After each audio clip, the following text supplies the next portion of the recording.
Salve saudara-saudariku yang terkasih, kembali bersama saya Pastor Posinus Gula WC. Pada kesempatan ini saya mau membahas satu pertanyaan dari seorang umat. Pertanyaannya begini, kurang lebih ya. Romo, saya SRT, punya pertanyaan seperti begini. Adik saya seorang Katolik, lalu pernah menikah secara Muslim karena istrinya adalah seorang Muslim. Dan suatu waktu dia kembali ke dalam gereja Katolik. Tapi alangkah kagetnya kami karena adik saya dihukum Romo. Tidak boleh menerima komuni kudus. Pertanyaan saya Romo, apakah adik kami ini yang mau kembali lagi ke Katolik adalah seorang penjahat? Saudara-saudariku yang terkasih, bagaimana jawaban kita terhadap pertanyaan dari saudari kita SRT ini? Nah, marilah kita ikuti.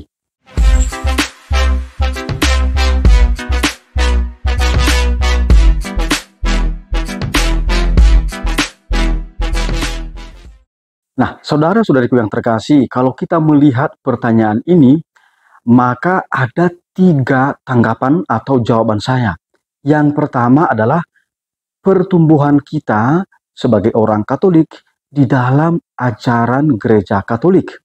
Lalu yang kedua, kalau menikah secara Muslim, kira-kira apa yang terjadi?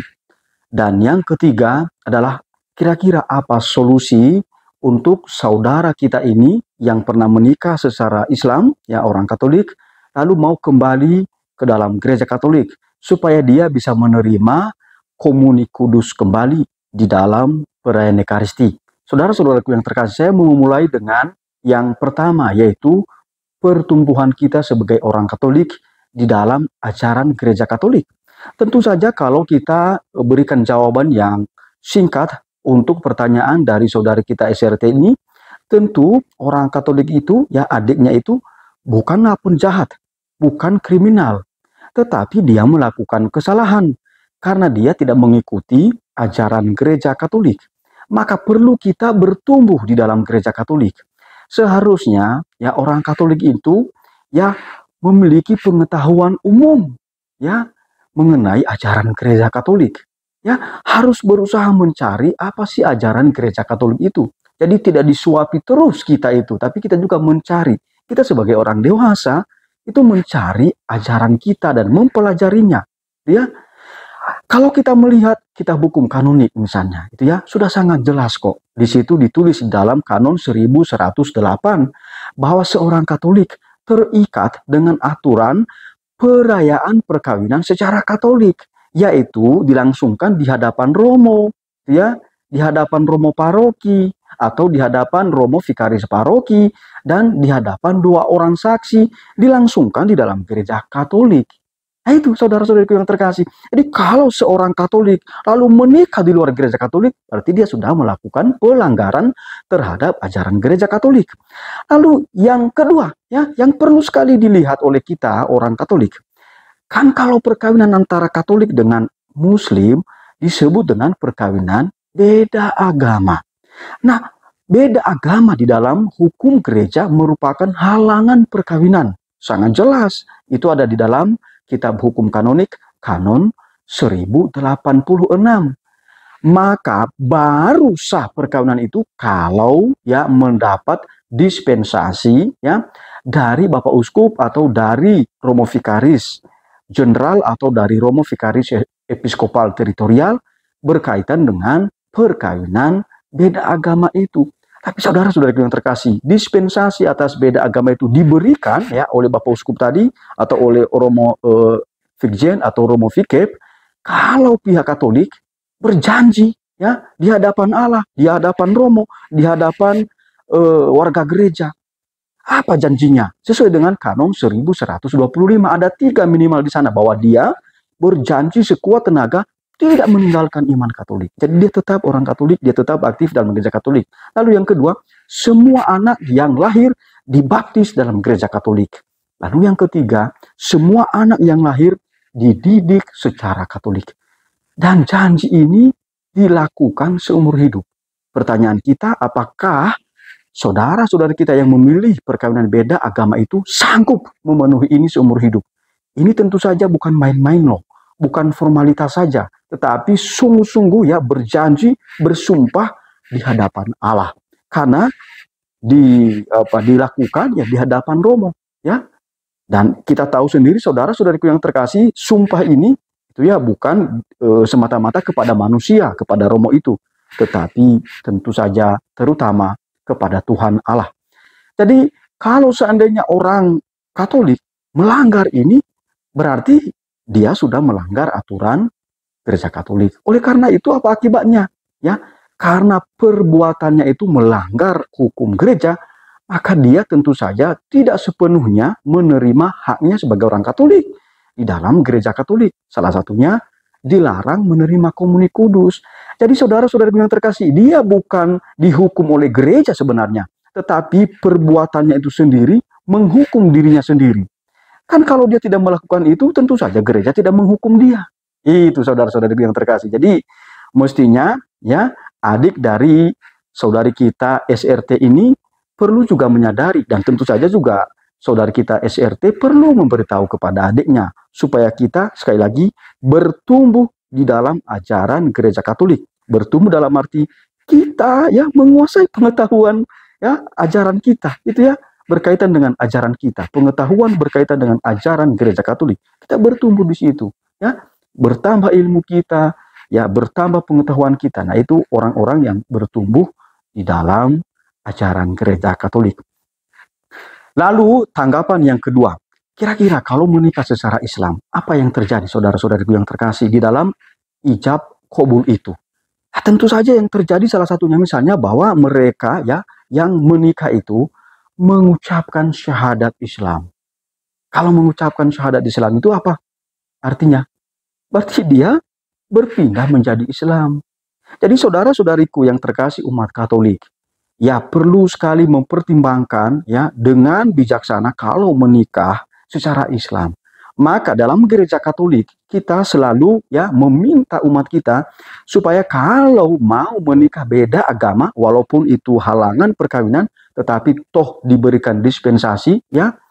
Kalau seandainya orang Katolik itu tetap sebagai orang Katolik dan anak-anak semua dibaptis dan dididik dalam Gereja Katolik, maka diberikan dispensasi itu. Tapi perlu ya memikirkan hal yang luar biasa, hal yang sangat penting, yaitu menikahlah di dalam Gereja Katolik. Jangan menikah ya di luar Gereja Katolik itu, karena nanti ada pelanggaran baru yang tentu saja dilakukan oleh orang Katolik. Saya tahu beberapa ya organisasi Islam yang tidak mengharuskan orang Katolik untuk mengucapkan syahadat kalau melakukan perkawinan beda agama.